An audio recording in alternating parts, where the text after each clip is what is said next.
Olá, e bom dia a todos os que estão a ver e a ouvir este vídeo. Pediram-me na Aposénior que gravasse um pequeno vídeo, que não sei se será assim tão pequeno, confesso, acerca da história de Coimbra. Obviamente Coimbra tem uma história riquíssima, mas eu optei uh, como um exemplo para aquilo que deveria ser uma disciplina que não chegou a abrir, chamada História Local, porque não teve inscritos. Assim, hoje optei por falar aqui um pouco, não tanto da cidade de Coimbra, embora vá falar muito da cidade de Coimbra, mas vou falar do chamado Condado de Coimbra. Ora bem, como sabem, a cidade de Coimbra é uma cidade bastante antiga e que remonta a sua fundação ao século I depois de Cristo. Não era a cidade mais importante desta zona ou desta região. A cidade desta região mais importante na época de Roma era a cidade de Conímbriga, e Coimbra, que então se chamava Aeminium, provavelmente era um dos vários portos fluviais que abastecia a cidade de Conímbriga via Mondego. Ou seja, muito antes de haver a barragem da Agueira ou haver aqui o açude, o rio Mondego era um rio navegável praticamente até acima de Coimbra. Na antiguidade, provavelmente muito mais. E então seria na zona ribeirinha, vamos dizer assim, que existiria um entreposto, uma pequena aldeia, que depois foi crescendo, que provavelmente terá sido essa uma das origens da cidade de Deminium, como porto fluvial que abastecia a cidade de Conímbriga e que também tinha e passava por aqui a estrada ou a via romana que ligava a cidade de Olicipo, ou seja, Lisboa, à cidade de Brácara Augusta, no norte, que é a cidade de Braga. Ora, para além disso, como também já aqui tive a oportunidade de falar num vídeo anterior, no século V a Península Ibérica foi invadida por vários povos que não eram romanos. Dois desses povos eram povos de origem germânica, os suevos, que já falámos, e os vândalos, e um terceiro povo, que eram os alanos, era um povo das estepes da Rússia, ou seja, pertenciam a um grupo nómada ou seminómada que circulava nas estepes da Ásia e da Europa Oriental. Ora bem, Coimbra foi uma cidade importante, como também já disse nesse vídeo, do reino dos suevos e terá permanecido sob controle suevo até meados do século VI, ou seja, 551, 2, 3, 4, por aí. Embora o reino dos suevos só venha de facto a desaparecer em 585, 86, 87, com a conquista de Braga pelas forças visigodas, mas esta zona entre o Douro e o Mondego, a partir dos anos 1550, foi uma zona de disputa territorial entre suevos e visigodos, que entretanto já estavam residentes na Península Ibérica. Um dia, se tiverem interesse, eu posso gravar aqui um vídeo também acerca dos visigodos, que acho que é um tema também muito interessante, muito rico, e que sou capaz de trazer algumas curiosidades interessantes acerca da própria organização do Estado e algumas características que eles possuíam. De todas as maneiras, Coimbra, como parte do domínio visigodo, permaneceu desde meados do século VI até ao início do século VIII. Uh, em 710, e estamos a falar do reino visigodo, o rei, que era um indivíduo chamado Witiza, morreu, e como a monarquia visigótica era uma monarquia eletiva, uma parte dos nobres visigodos queriam que o filho do anterior rei assumisse o trono, mas uma grande facção de outros nobres do reino não queriam isso e então propunham a eleição de um grande nobre chamado Rodrigo, que vai ser de facto o último rei dos visigodos e que vai morrer em 711 numa batalha no centro-sul de Espanha, ou desapareceu, não se sabe exatamente o que é que lhe aconteceu, perante uma batalha contra as forças muçulmanas. Mas porquê é que os muçulmanos entraram na Península Ibérica? Porque como a facção de Rodrigo conseguiu que ele fosse eleito rei, os defensores da subida ao trono do filho de Witiza apelaram às forças muçulmanas que já tinham conquistado todo o norte da África atual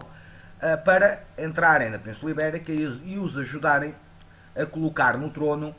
este filho do anterior rei. Essa situação não aconteceu, as forças muçulmanas de facto entraram na Península Ibérica e gradualmente foram conquistando a maior parte da Península Ibérica e foi este o caso também que aconteceu à cidade de Coimbra, que foi conquistada militarmente em 713 por forças muçulmanas. É verdade que houve várias grandes cidades da Península Ibérica que se renderam sem combate perante os muçulmanos, mas Coimbra é um daqueles casos em que foi necessário combater para a cidade passar para controlo muçulmano. Ora, e é devido a esta situação do controle muçulmano que nós entramos naquilo que podemos chamar o primeiro período histórico do Condado de Coimbra. Porque a essa época, em 713, havia um indivíduo que governava a zona de Coimbra, chamado Flávio Sisebute ou Sisbuto de Coimbra. Este era um dos filhos deste anterior rei Witiza que eu falei. Não era o mais velho, logo nunca foi considerado para ser elegível como rei, mas ele governava o território de Coimbra. E com a conquista muçulmana, os muçulmanos permitiram que ele continuasse com um título de conde dos cristãos de Coimbra, ou seja, em que ele basicamente tinha tutela sobre a população cristã da cidade e da região de Coimbra. Obviamente que essa situação não se aplicava à população de origem muçulmana que eventualmente se estabeleceu aqui, ou então àquela população que era cristã e que se converteu ao Islão, porque haveria os seus próprios oficiais que governariam essa população. Mas este indivíduo, Flávio Sisbuto, ou Sisbuto de Coimbra, como aconteceu em outros territórios da Península Ibérica e do Reino Visigodo, em que havia muitas vezes colaboração entre as elites anteriores e os novos senhores do território, Coimbra foi também um desses casos. Ora, entretanto, este indivíduo acaba por morrer em 734, é sucedido por um dos seus filhos chamado Flávio Ataúlfo, que por sua vez vai ser sucedido por um outro chamado Flávio Alarico ou Atanarico de Coimbra. Este indivíduo Atanarico de Coimbra terá morrido cerca de 805 depois de Cristo e o seu sucessor e seu filho, chamado Flávio Teodósio ou Teudo de Coimbra, que terá governado o território de Coimbra, também como conde dos cristãos, na primeira metade do século IX, foi o governador, vamos dizer assim, da cidade que assistiu à primeira reconquista cristã da cidade, que ocorreu na primeira metade do século IX, quando o rei Ramiro I das Astúrias conseguiu tomar a cidade de Coimbra, embora a cidade tenha sido perdida novamente para os muçulmanos pouco depois. Entretanto, em 878, o rei Afonso III das Astúrias e de Leão, auxiliado por um nobre galego ou asturiano chamado Hermenegildo Guterres, tomou a cidade, que à época era governada por um indivíduo chamado Flávio Hermenegildo, que provavelmente seria o filho de Flávio Teodósio, mas curiosamente este Flávio Hermenegildo já não tinha o título de Conde dos Cristãos de Coimbra, ou seja, ele já era governador da cidade de Coimbra. Ou seja, dá-me a sensação que depois da conquista, da primeira reconquista cristã, o estatuto desta família dentro do mundo muçulmano terá basicamente declinado de sorte. Provavelmente o Flávio Teodósio terá sido responsabilizado pelas autoridades muçulmanas como o causador da perda da cidade de Coimbra, e provavelmente a sua família terá perdido vários privilégios que detinha desde o início da conquista ou da ocupação muçulmana. De todas as maneiras, nós não temos mais informação acerca desta primeira família que descendia diretamente dos antigos monarcas godos. Não sabemos o que aconteceu aos descendentes deste Flávio Hermenegildo. O que sabemos é que ele terá morrido na reconquista da cidade, mas não sabemos o que aconteceu aos seus filhos, se tinha filhos, se tinha irmãos, não sabemos. Ou seja, esta família da primeira fase, vamos dizer assim, de Coimbra, desapareceu. Iniciou-se então a segunda fase cristã, com Hermenegildo Guterres à frente do território de Coimbra. Este indivíduo, Hermenegildo Guterres, usou o título de Dux Bellorum de Coimbra, ou o Conquistador de Coimbra, e governou o território de Coimbra entre 878 até cerca de 912, quando morreu. Este indivíduo era também um nobre muito importante do reino de Leão e controlou ainda as terras de Viseu, de Lamego e de Santa Maria da Feira. Ou seja, podemos ver aqui um grande terratenente nobre que tinha uma grande extensão territorial sobre o seu controle. Quando ele morreu, ele foi sucedido por dois dos seus filhos, um a seguir ao outro. O primeiro foi Aires Mendes, que morreu em 924, e depois o seu filho mais novo, chamado Guterres Mendes, que foi conde de Coimbra entre cerca de 924 a 934. Este Guterres Mendes é um indivíduo interessante, porque era um indivíduo tão ou mais influente que o pai, no contexto da monarquia leonesa asturiana. Era próximo da família real porque várias das suas irmãs ou parentes tinham-se casado com grandes nobres de Leão e até mesmo com monarcas leoneses, e acabou por ser o árbitro de várias disputas de sucessão que ocorreram no reino das Astúrias de Leão em 925. O que vai fazer dele basicamente o grande poder por trás dos monarcas, ou seja, ele era o poder por trás do trono. Quando ele depois morre, é sucedido nos seus domínios territoriais pelo seu filho Múnio Guterres, que morreu em 959 e conseguiu manter e consolidar a posição da sua família na corte asturiano-leonesa, e este Múnio foi depois sucedido pelo seu filho Gonçalo Muniz, que foi conde de Coimbra entre 959 a 981. E digo conde porque este de facto é o primeiro indivíduo da família a ser reconhecido oficialmente como conde da cidade de Coimbra ou conde de Coimbra. Também representa, na essência, um esforço de 3 gerações, ou seja, do pai dele, do avô e do tio-avô, os dois filhos de Hermenegildo Guterres, que tinham governado o condado, e depois, em último caso, do seu próprio bisavô. Ou seja, ele ser reconhecido oficialmente pela coroa como Conde de Coimbra é um trabalho que foi feito ao longo de 3 gerações, fazendo dele um dos mais importantes nobres da corte leonesa. Obviamente este indivíduo teve uma carreira um bocadinho infeliz, porque em 981 ele foi um dos líderes da revolta da nobreza leonesa contra o rei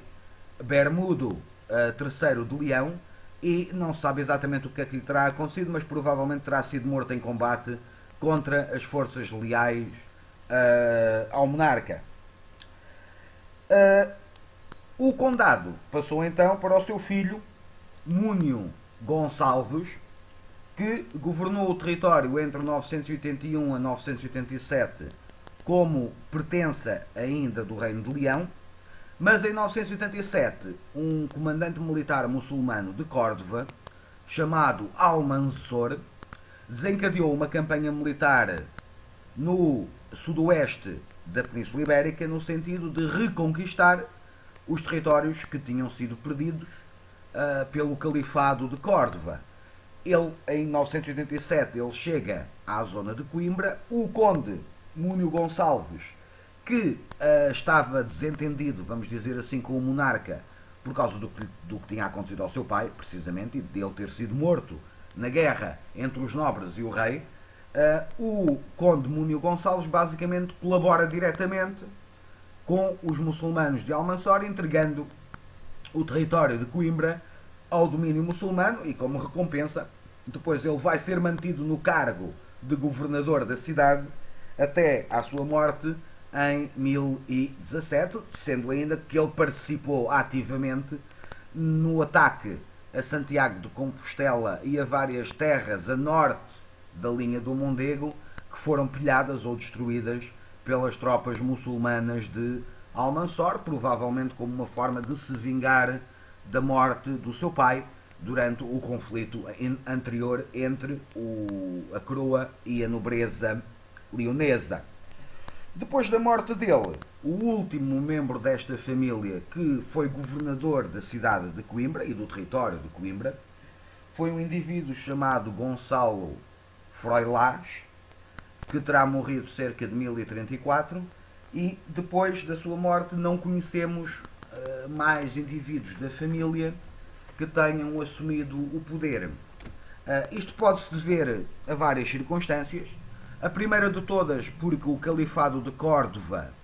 foi destruído entre 1030 a 1031, dividindo-se em vários estados mais pequenos, chamados reinos taifas. Uma segunda opção é que a linhagem pode-se ter extinguido, o que não era invulgar. E uma terceira hipótese é que ele nunca conseguiu assumir o poder ou ser reconhecido pela nobreza de Coimbra com direito a ser governador ou conde da cidade de Coimbra. De todas as maneiras, com a morte de Gonçalo Froilaz em 1034, também chega assim ao fim a história da primeira dinastia condal de Coimbra e da primeira fase do condado de Coimbra. Obviamente que, como já devem ter percebido, entre 987 a 1064, a cidade e o território de Coimbra voltaram a estar sob domínio muçulmano, fazendo da zona ou da linha do Mondego uma daquelas zonas fortemente contestadas entre forças cristãs e forças muçulmanas. Entretanto, em 1064, dá-se a reconquista definitiva da cidade pelas forças cristãs do rei Fernando Magno.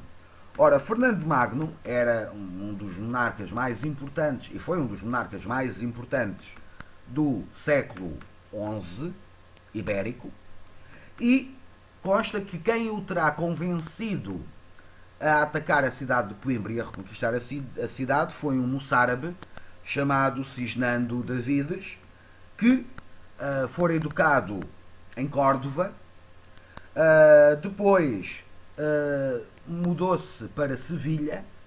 onde ele se tornou um dos oficiais do reino Taifa de Sevilha, e durante esta permanência que ele teve em Sevilha,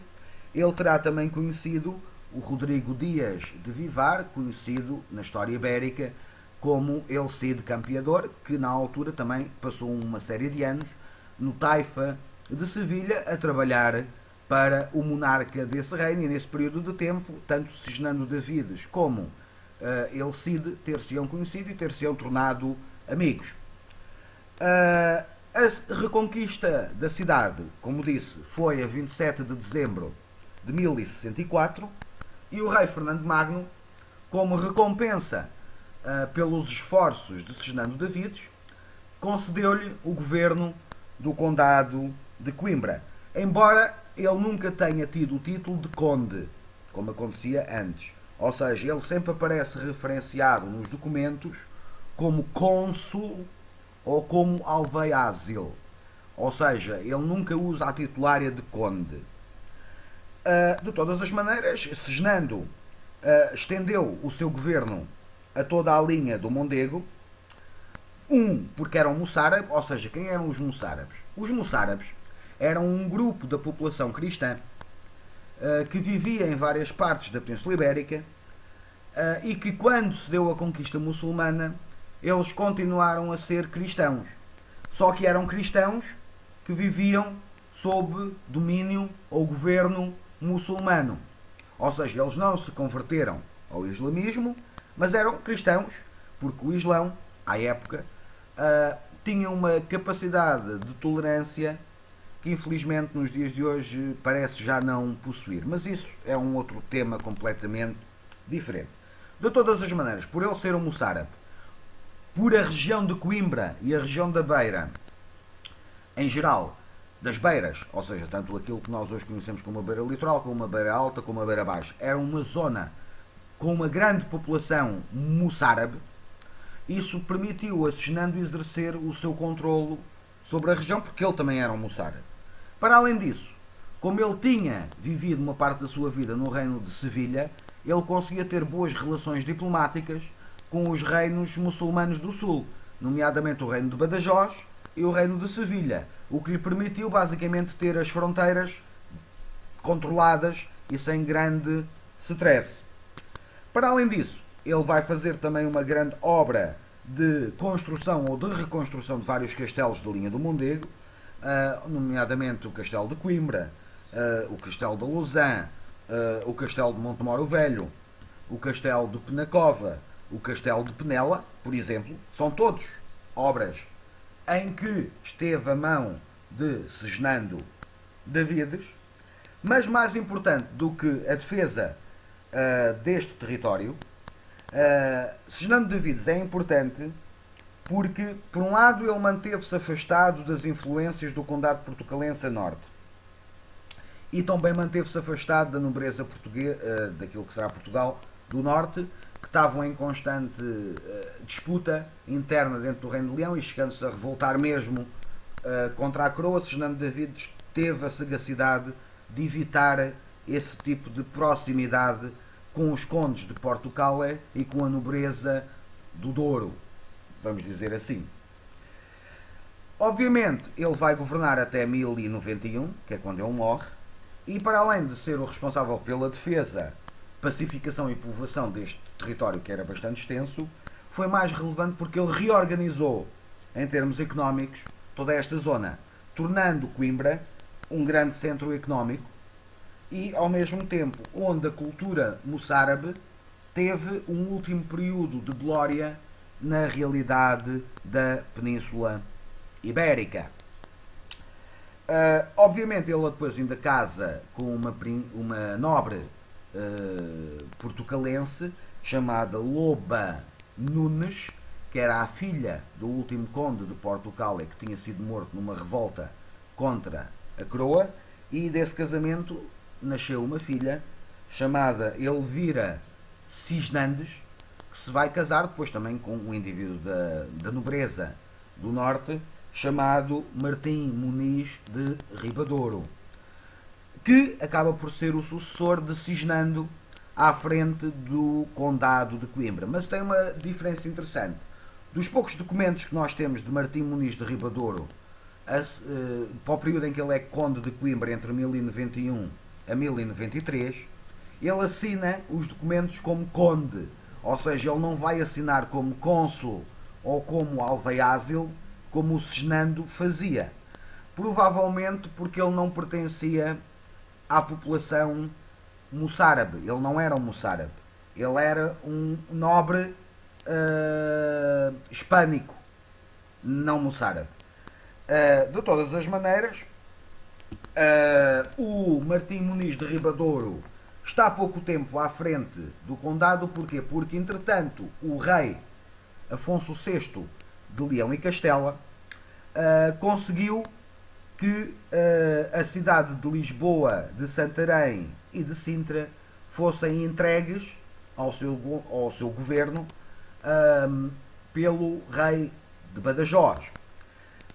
E em 1093 o Afonso VI desceu de Coimbra para sul. Junto das suas forças iam as forças de Martim Muniz, obviamente, porque ele era vassalo da coroa leonesa, mas também iam as forças de Raimundo da Borgonha, que era um nobre francês, que entretanto se tinha casado com a filha mais velha de Afonso VI. Estas cidades, quando são incorporadas, ou estes territórios, quando são incorporados ao Reino de Leão e Castela, são entregues precisamente ao governo de Raimundo da Borgonha. Mas o que é que Afonso VI faz? Como Afonso VI queria eliminar a influência moçárabe na Beira, principalmente em Coimbra, ele, vamos dizer, despromove Martim Muniz de Conde, entrega-lhe como compensação o território de Aroca e de Lamego e entrega o território de Coimbra ao Raimundo da Borgonha. Obviamente que o Afonso VI já tinha tentado antes exercer uma maior influência no condado, mas quero deixar aqui uma nota. Quando o bispo da cidade de Coimbra morreu, que se não me engano acho que era o Dom Patérculo, que era um bispo moçárabe, o conde Cisnando Davides escolheu um outro moçárabe para ser bispo. O rei Afonso VI não concordou com a escolha e resolveu nomear um outro bispo, chamado Dom Crescónio de Tui, que era um bispo hispânico e que seguia o rito hispânico romano, não moçárabe. A parte curiosa disto é que, mesmo tendo sido uma escolha do rei, o Dom Crescónio só conseguiu assumir o cargo depois da morte do Cisnando Davides. Ou seja, isto para dizer que o Cisnando Davides, enquanto foi conde de Coimbra, tinha um poder que lhe permitia desafiar as ordens de um rei como Afonso VI de Leão e Castela, que era um dos monarcas mais poderosos dos reinos cristãos da Península Ibérica. Para um conde poder se opor à vontade do monarca com esse poder, também demonstra que esse conde tinha um poder quase equiparado ou equivalente ao poder do monarca. De todas as maneiras, o que é que aconteceu entretanto a Martim Muniz? Martim Muniz, depois em 1094, ele abandona o território, os territórios que lhe tinham sido entregues, Aroca e Lamego. Ele vai para Valência, onde vive durante vários anos na corte de El Cid, até à morte do El Cid em 1099. Depois ele vai para Norte e vive na corte aragonesa de Pedro I de Aragão e do seu irmão que o sucede, Afonso I o Batalhador, e ele ainda estaria vivo em 1111, quando há uma disputa entre Afonso o Batalhador e a rainha Urraca de Leão e Castela, e ele apoia as pretensões de Afonso o Batalhador. Infelizmente não temos mais informação em documentos depois deste apoio que ele dá às pretensões de Afonso o Batalhador, e como não se encontram mais documentos com a sua assinatura ou onde esteja a sua assinatura, assume-se que ele terá morrido pouco depois de dar este apoio à causa do Afonso o Batalhador. De todas as maneiras, esta termina assim a história do segundo condado de Coimbra, e do seu, vamos dizer, segundo, do seu terceiro momento áureo ou relevante. Agora, para rematarmos, entretanto, o vídeo. Ora, em 1096, o rei, novamente, voltamos atrás um bocadinho, o rei Afonso VI de Leão e Castela, que entregara, como vimos em 1093, os territórios recém-conquistados até à linha do Tejo e os territórios do Mondego ao Raimundo da Borgonha, acaba por dividir os territórios que pertenciam a Raimundo da Borgonha, entregando os territórios entre o Douro e o Mondego a Dona Teresa e ao seu marido, Dom Henrique da Borgonha, e depois acaba também por lhes entregar os territórios do Douro ao Minho e o próprio território de Tui, no sul da Galiza. E estes territórios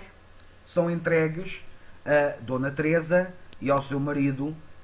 Dom Henrique da Borgonha, que eles vão governar em conjunto como condes. Neste caso, visto que temos aqui já uma união territorial entre os territórios do antigo Condado Portucalense e do Condado de Coimbra, podemos falar que em 1096 foi fundado o Condado de Portugal, com esta doação por causa do casamento entre Dona Teresa e Dom Henrique da Borgonha.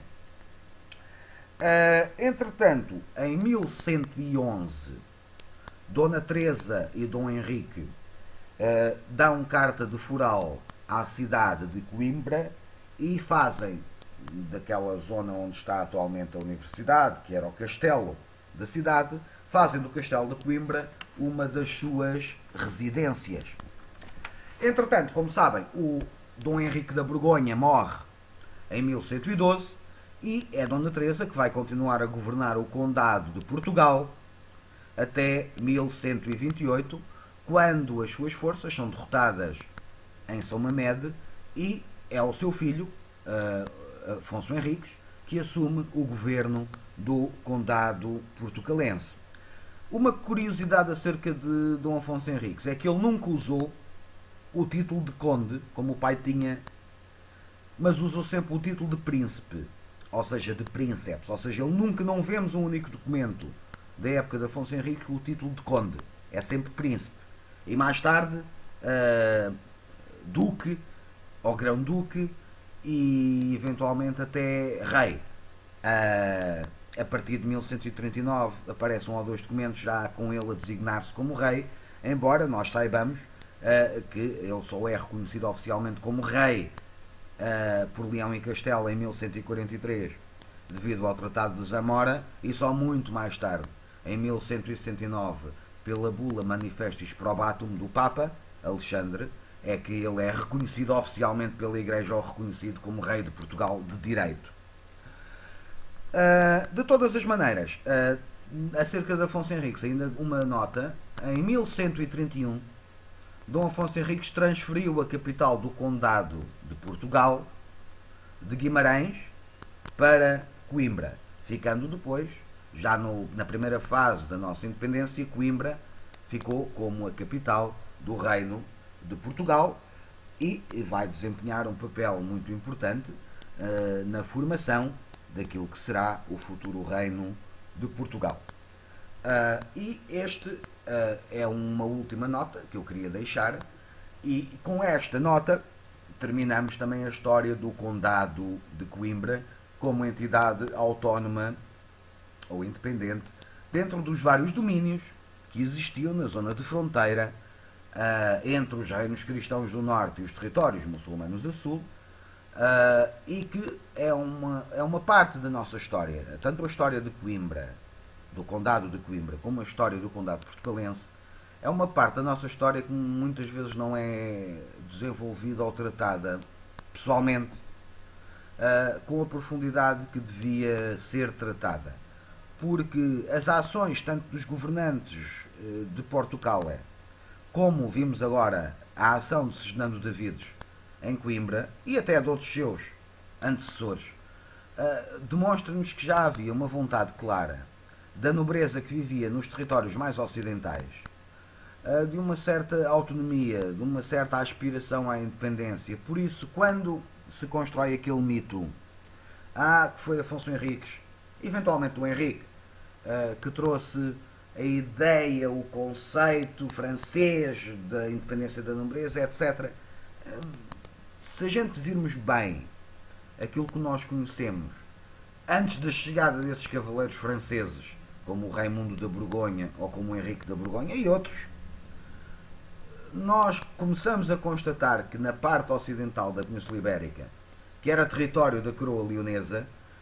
que já havia várias vezes e várias tentativas, esforços de nobres destes territórios para ganharem cada vez mais autonomia em relação à coroa. Por isso não deixo de frisar aqui este aspecto que é importante também para percebermos o porquê depois Portugal de facto conseguir nascer sobre o comando de Afonso Henriques e depois da nossa primeira dinastia e por aí adiante. E pronto, este era o vídeo que eu tinha, foi um bocado mais longo do que aquilo que eu esperava, mas dado o tema contava que se tornasse mais longo, mas espero que tenham gostado do vídeo.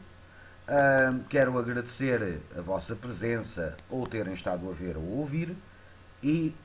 fiquem bem e até uma próxima.